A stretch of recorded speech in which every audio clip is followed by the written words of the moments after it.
I'm Mark Matsumoto, and today I want to show you an easy way to make crispy coconut shrimp, along with the delicious chili orange dipping sauce, so stick around.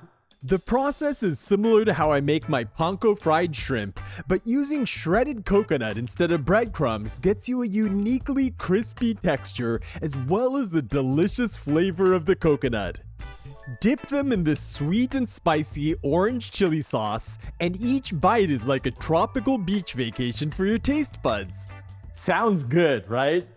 Let's have a look at our ingredients. The first thing you're gonna need is 270 grams of shrimp. That's about 12 jumbo shrimp. I've also got 2 teaspoons of salt to make a brine. To bread it, I'm using 1 egg, 2 tablespoons of water, 40 grams of flour, and 1 cup of shredded unsweetened coconut. For the dipping sauce, I'm using 3 tablespoons of sweet chili sauce, 3 tablespoons of orange marmalade, and 2 teaspoons of lemon juice.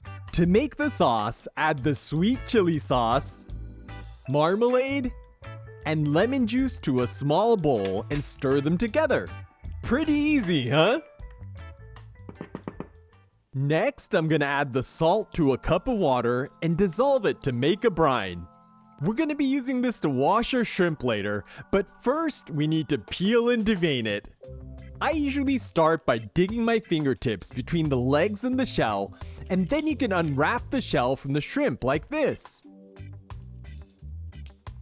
Now you want to remove the telson. It's the sharp spike in the center of the tail. Finally, I'm going to squeeze the tail shut and cut the tips off at an angle with scissors.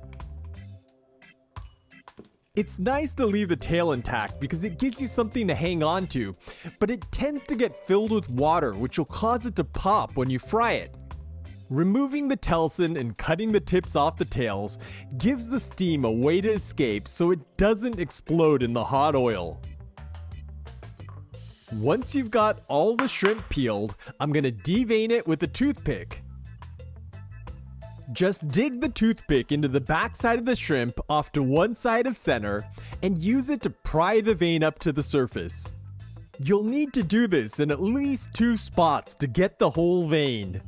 Once the shrimp is clean, drop it into the bowl with the brine we prepared. Aside from being oddly satisfying, this method leaves the shrimp intact so it doesn't get dried out when we fry it. Also, by brining the shrimp in salt water, it plumps it up while seasoning it. That's the last one, so I'm gonna let these soak while I prepare the batter. Break the egg into a small bowl and add the water. Then I'm gonna whisk these together until the mixture is uniform in color. Now I'm gonna add the flour and whisk it in until the batter is smooth and free of lumps. This should be good. Next, I'm gonna rinse the shrimp under cold water until it runs clear. Then I'm gonna spread them out on a few sheets of paper towels and I'm gonna pat them dry. It's super important to get the shrimp as dry as possible to keep your oil from spattering. Pay particular attention to the tails and make sure you squeeze out any water in them. To bread the shrimp, I've got my batter and dried coconut lined up, and I'm gonna start by grabbing a shrimp by its tail and dipping it in the batter. Then I'm gonna place it on the shredded coconut and scoop some of it on top. Give it a light press on all sides to make sure it's sticking to the shrimp and patch up any bald spots. Then I'm just gonna repeat this with the rest of the shrimp. I like this method for coating shrimp because it cuts out a step when compared to the flour and egg method, and it also guarantees a nice thick coating of crispy coconut on the outside. By the way, you can prepare the shrimp up to this step and store it in the fridge for a few hours if you want to prep these in advance. Now let's line a rack with paper towels and we're ready to fry these up.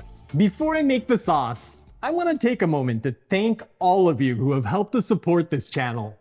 Whether you're a patron with access to my secret stash of recipes, or you're about to share this video with your friends, Your support is what allows me to continue sharing my knowledge with you, so thank you. If you've learned something new from this video and you want to help, hit the link in the description down below to see what you can do. I've got a deep pot with an inch of oil that's been preheated to 360 degrees Fahrenheit or 180 Celsius, and I'm gonna carefully lower the shrimp into the oil. Let these fry until the coconut turns golden brown. This should take about 2 to 3 minutes. Be sure to flip them over once about halfway through so the coconut browns evenly without burning. Alright, these are looking perfect, so let's get them out of the oil and onto our prepared rack to drain. Now you just have to repeat this with the rest of the shrimp. To plate these up, I'm going to use this banana leaf plate and add the coconut shrimp with the tails facing up so they're easy to grab with your fingers. Serve it with a bowl of chili orange dipping sauce and we're ready to eat. Alright, let's try this shrimp out. It looks so crispy and good. Alright, I'm gonna get a lot of sauce on here. The shrimp is plump and juicy, and that coconut has formed a super crispy shell on the outside. And that sweet and spicy dipping sauce is the perfect contrast to this briny shrimp. Oh, it's so good. Well, I think I'm gonna go crack open a beer and enjoy the rest of these, but check out this playlist for more easy party foods. And I'll catch you in the next one. I see it all.